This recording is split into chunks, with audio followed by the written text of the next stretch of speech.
Hello, magandang araw ulit mga ka-farmers, mga sir, mga ma'am. Isang panibagong video na naman po ang ating gagawin sa araw na ito. Update po ulit tayo sa ating mga alaga. Ayan na po sila ngayon.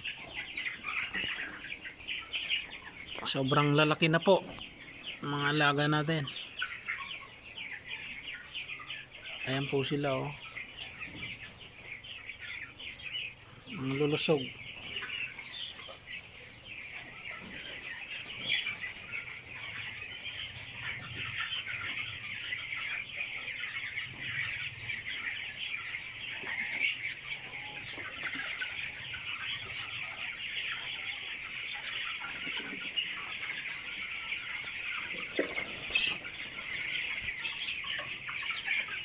Ayan, halos hindi na sila magkasya dito sa lagayan nila.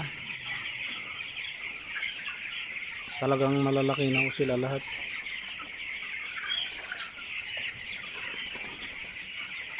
Ang kagandahan po sa grow natin ngayon, itong mga alaga natin ngayon halos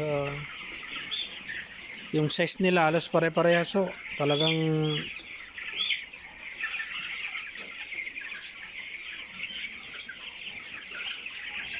terno, kumbaga magkakapareha ng laki. Konti lang yung diferensya, kung may maliit man halos kasing laki lang din nila. Hindi agad mapapansin kung ano yung maliliit kasi talagang halos kasing laki lang nila. Ito meron ho tayo napansin na medyo maliit sa kanila. Ito po, ayan, yan ho yung maliit sa kanila, pero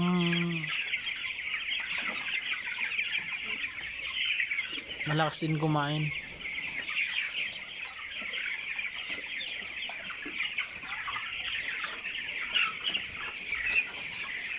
Ayan po yung update natin sa ating mga alaga. Bali ano po ngayon, saktong ika 3 weeks old nila, 21 days 21 days na po sila magmula nung nilagay sila dun sa brooding house. Hanggang ngayon 21 days na sila.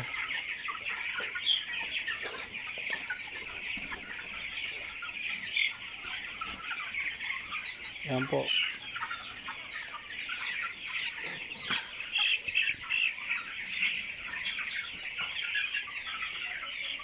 Ayan, ubos na pala yung tubig nila. Nakalimutan ng mga kasama natin nalagyan. Ayan, lalagyan natin yan. Ayan yung kasama natin nagpapakain. Kasi sinabihan natin na pagka ganon, may napansin kasi tayo na federer, lagayan ng feeds na walang laman. Kaya sinabihan natin yung mga kasama natin na lagyan na nila. Ito, meron pa dito isa. Ito, merong laman. Ayan po yung mga alaga natin. Malalaki na ho talaga. Ayun, yung isa pang maliit pero malakas kumain. Ayan po. Etong katabi niya, dambuhala. Laki. Siguro umabot na yan ng mga 1 kilo.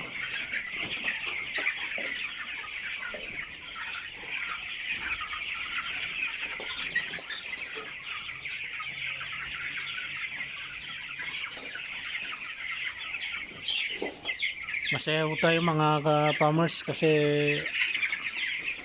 napapansin natin sa mga alaga natin, malulusugo sila. Wala tayong masyadong naging problema. Maganda po yung paglaki nila. Sakto. Yan po, ang lalaki ng katawan.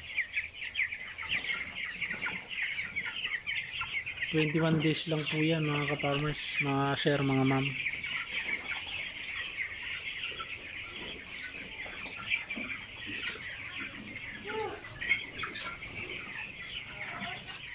Ubos na yung painuman nila. Lalagyan natin yan maya maya.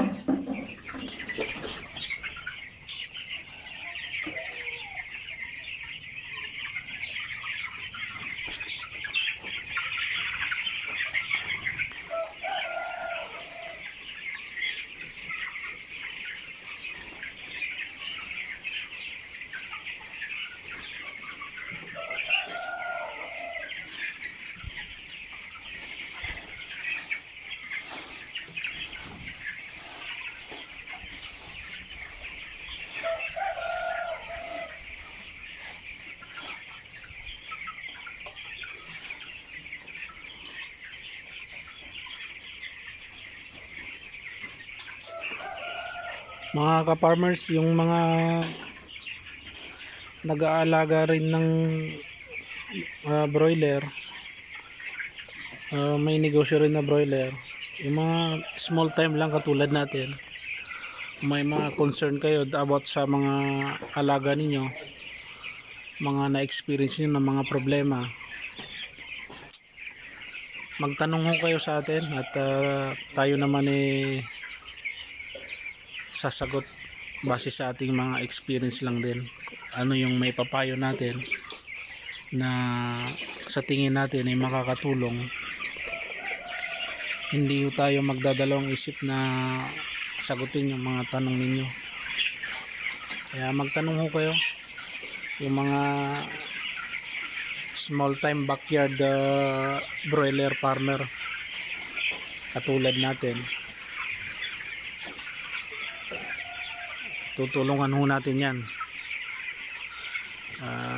base sa mga karanasan natin, kung ano yung pwede natin maitulong. Kaya magtanong ho kayo. Ayun yung kasama natin, lalagyan na ng tubig kasi sinabihan natin na lagyan ng tubig yung naubusan.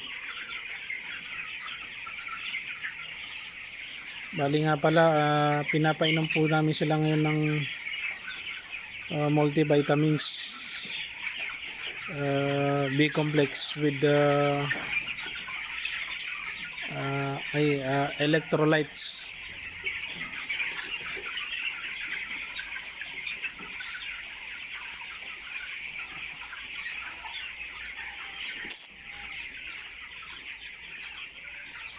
Yung mga napadaan lang din sa video natin at na pinanood yung mga video natin,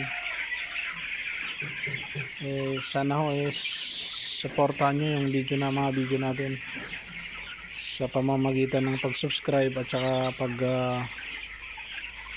pag-like, pag-comment kung nagustuhan nyo yung mga video natin.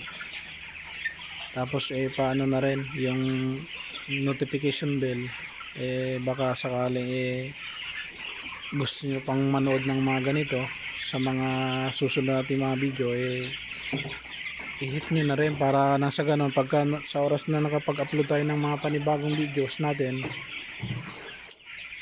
manonotify kayo mga ka-farmers. Ayan po yung painom natin, kulay yellow po kasi multivitamins, amino acid, B-complex with electrolytes.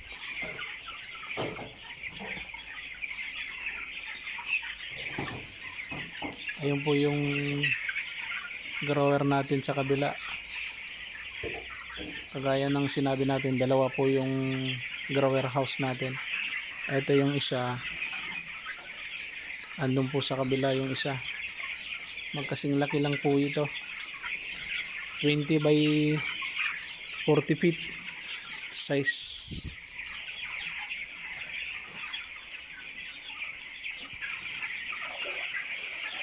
Pag nagtitimpla po kami ng mga multivitamins or gamot, dito na namin hinahalo sa malaking balde para isang mix na lang, tapos ayun, lalagay na sa mga lagay ng inuman nila. Yung kasama natin nagpapainom, tapos yung isa nagdadagdag ng feeds.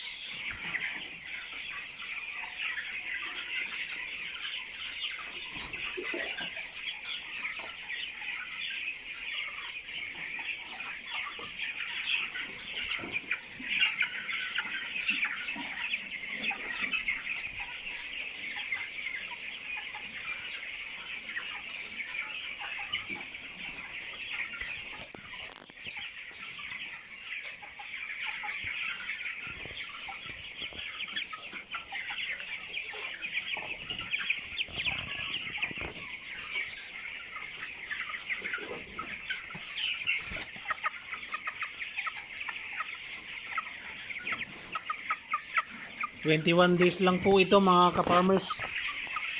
Sakto silang 21 days.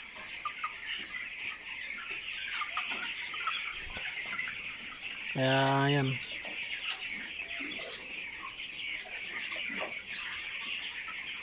Pagka ganitong edad po ng mga alaga natin, napapansin namin or sa experience namin, pagka ganitong edad, umabot na sila ng 3 weeks. Yun, araw-araw na halos bali napapansin namin yung laki nila everyday more or less nasa 100 grams yung nilalaki nila everyday. Pagka ganitong edad na yung edad nila 3 weeks old, everyday more or less nasa 100 grams yung naidadagdag sa timbang nila. Kasi ang tatakaw na rin ho kumain, talagang lalakas ng kumain. Kumukonsumo na ho sila ng siguro nasa 4 to 5 sacks everyday, 24 hours po yun.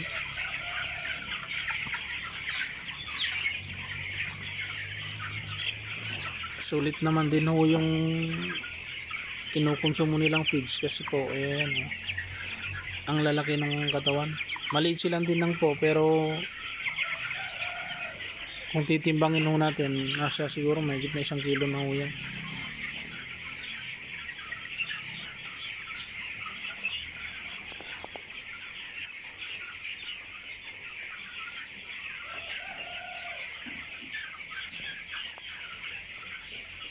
Yung isa po, yan o, sobrang laki ng nakain.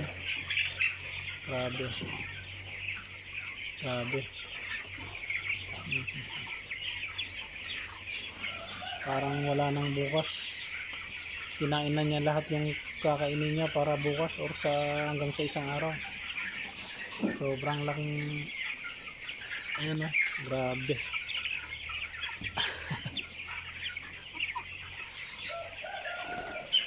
Parang wala nang bukas. Kinain na niya lahat yung konsumo niya. Ito po yung dalawa oh. Magkatabi. Mga jambuhala. Ang lalaki ng katawan. Mahigit 1 kilo na yan sigurado po. Ito pa isa, ganun din. Siguro nasa mahigit 1 kilo na rin ang timbang niya.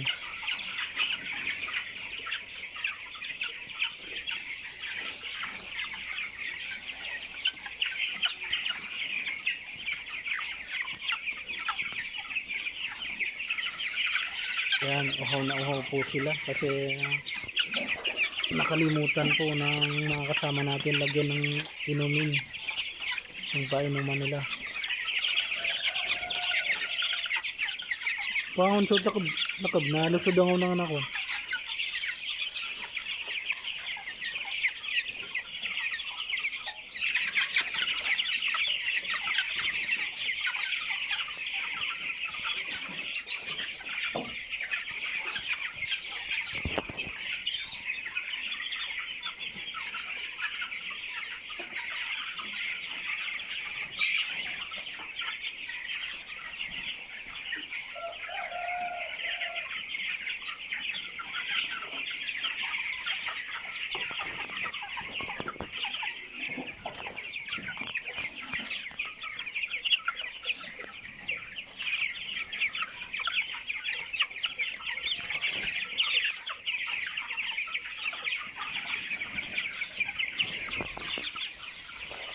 Sa pag-aalaga po ng broiler na manok,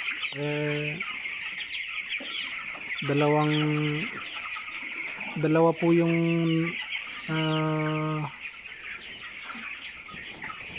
na ano natin, ano bang tawag dito?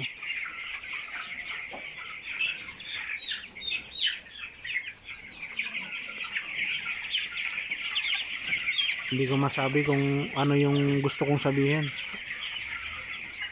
Hindi ko kasi masabi sa salitang Tagalog po. Pasensya na ako kayo. Ang ibig ko po sana sabihin bukod sa kumikita ka na na nag-i-enjoy ka pa. Yun, nag-i-enjoy ka pa kasi nakakatuwa sila pag masdan pagka ganitong umiinom sila tapos nagpapakain ka. Pag nakikita mo silang kumakain na ano, talagang nakakapawi ng problema. Ayan po. Ayan. Kumikita na tayo dun sa alaga natin, eh nalilibang pa tayo pagmasdan. Nakakatuwang pagmasdan po mga ka-farmers yung ganitong ganitong hanap buhay, nakakatuwa.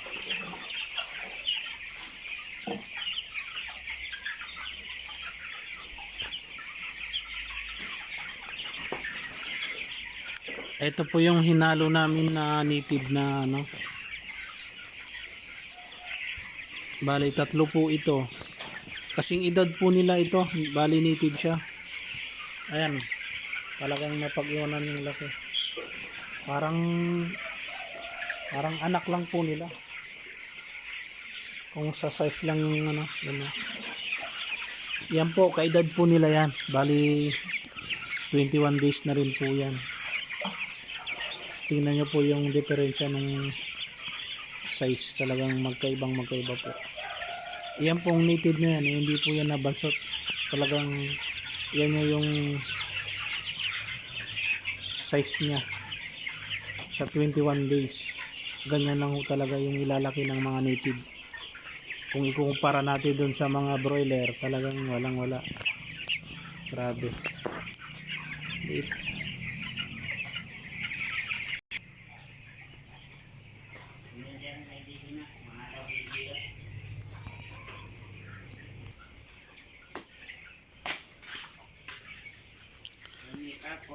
Limang sako na lang yung natira sa starter feeds natin. Bali na konsumo na nila sa starter natin ano na 34 sacks. 21 sacks ng chick booster. Bali almost 55 sacks lahat na yung nakonsumo nila. Last na rin ito ng starter feeds nila. Next yung ano naman finisher. Nasa 60 sacks siguro yun. Kukunin natin. Yan mga kaprobinsya, yan na lang, mga ka-farmers, yan na lang yung natira sa feeds natin.